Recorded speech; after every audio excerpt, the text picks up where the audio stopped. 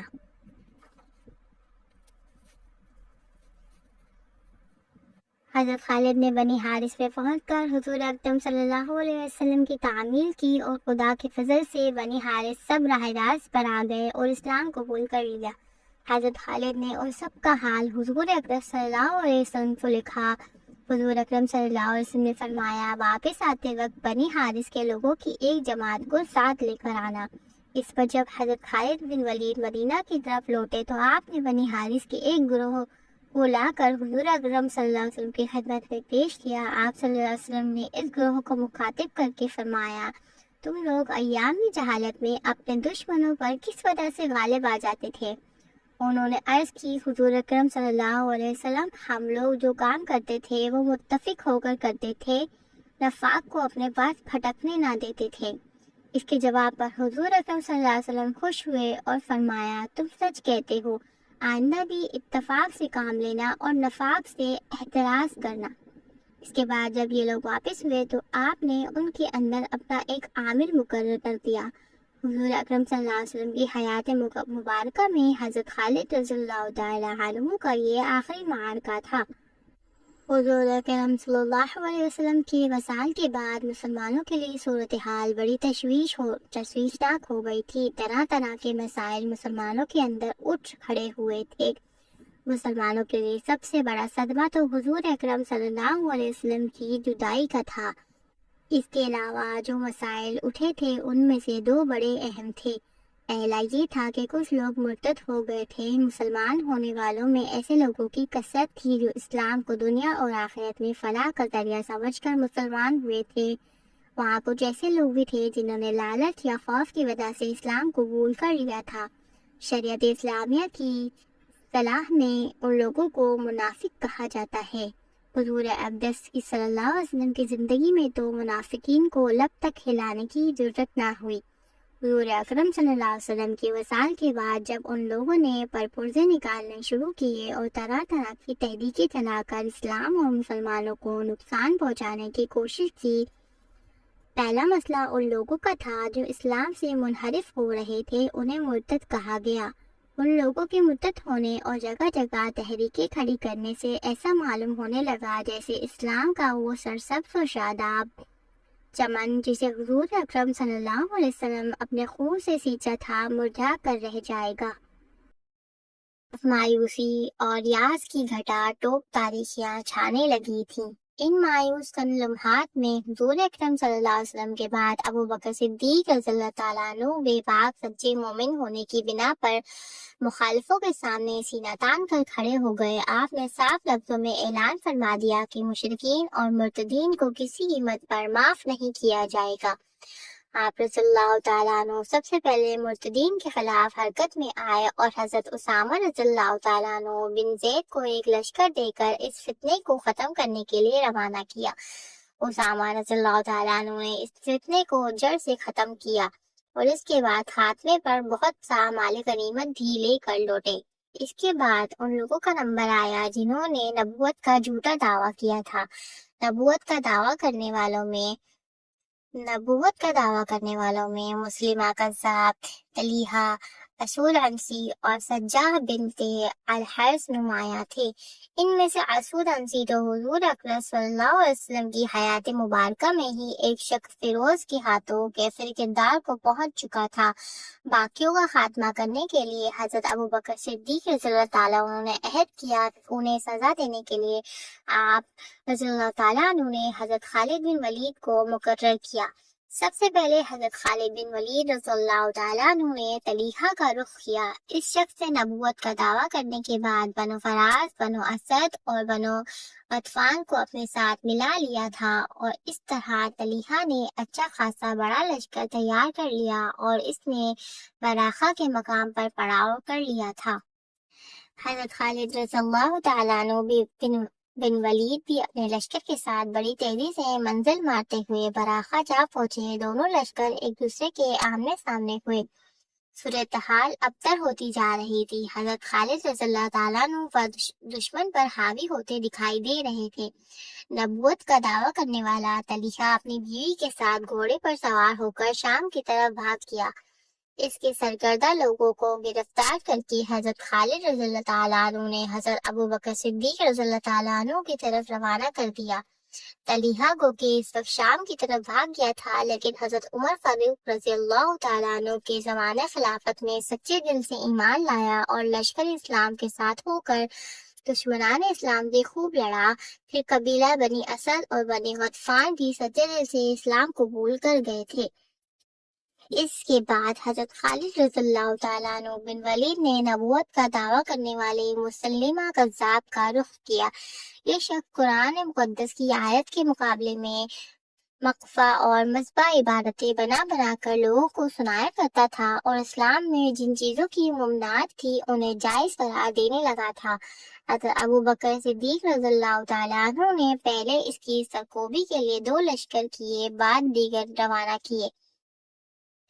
2 لشکر یکے بعد دیگر روانہ کیے، لیکن انہیں کامیابی نہ ہو سکی۔ اس لیے مسلمہ کذاب کے پاس لگ بھگ 40,000 کا ایک بہت بڑا لشکر جمع ہو چکا تھا۔ پھر اس کی سرکوبی کے لیے حضرت ابو بکر صدیق رضی اللہ تعالیٰ عنہ نے حضرت خالد بن ولید رضی اللہ تعالیٰ عنہ کو روانہ کیا۔ صورتحال عجیب تھی۔ ایک تو مسلمہ کذاب کے پاس اپنا بہت بڑا لشکر تھا، دوسری طرف سجاہ بنت الحارث کی شکست کے بعد اس کے کچھ ہم نوا بھی مسلمہ کذاب سے آ ملے تھے۔ بہرحال مسلمہ کذاب پر حضرت خالد بن ولید رضی اللہ تعالیٰ عنہ کا امامہ میں آمنا سامنا ہوا۔ مسلمہ کذاب کے لشکر کی تعداد بہت زیادہ تھی اور بظاہر یہی دکھائی دیتا تھا کہ وہ مسلمانوں کو پسپا کر دے گا، لیکن حضرت خالد بن ولید رضی اللہ تعالیٰ عنہ کے ساتھ کام کرنے والوں نے اس قدر جان فروشی کے ساتھ حملے کیے کہ لاتعداد مخالفین کو جہنم وصال کیا۔ یہاں حضرت خالد رضی اللہ تعالیٰ عنہ بن ولید کے ہاتھوں مسلمہ کذاب کو بدترین شکست ہوئی اور وہ ایک باغ میں گھس گیا جسے حدیقہ الموت یعنی موت کا باغ کہتے ہیں۔ اس جنگ میں بہت سے مسلمان بھی شہید ہوئے۔ حضرت خالد رضی اللہ تعالیٰ عنہ نے جنگ میں مسلمان شہداء کو دیکھ کر فرمایا، آج سے بدتر اور سخت دن میں نے کوئی نہیں دیکھا۔ آپ رضی اللہ تعالیٰ عنہ نے لشکر اسلام کو جہاد کی ترغیب دی، چنانچہ اس باغ کا محاصرہ کر لیا جس میں مسلمہ کذاب نے اپنے لشکر کے ساتھ پناہ لی تھی۔ آخر حضرت خالد بن ولید رضی اللہ تعالیٰ عنہ کی سرکردگی اور سالاری میں مسلمان اس باغ کا دروازہ کھول کر باغ میں داخل ہونے میں کامیاب ہو گئے۔ مسلمہ کذاب اور اس کی ہمراہیوں پر زوردار حملے کیے، جس کے نتیجے میں مسلمہ کذاب کو شکست ہوئی، اس کے ان گنت ساتھی مارے گئے اور خود مسلمہ بھی جنگ میں ہلاک ہو گیا۔ اس طرح حضرت خالد بن ولید رضی اللہ تعالیٰ عنہ کے ہاتھوں نبوت کا دعویٰ کرنے والوں کا کام تمام ہو گیا۔ انشاءاللہ حضرت خالد بن ولید رضی اللہ تعالیٰ عنہ کے بارے میں ہم اگلے ایپیسوڈ میں اور بھی بہت کچھ جانیں گے، تو میرے ساتھ جڑے رہیے گا اور میرے چینل کو لائک اور سبسکرائب کرنا نہ بھولیے گا۔ Thank you so much.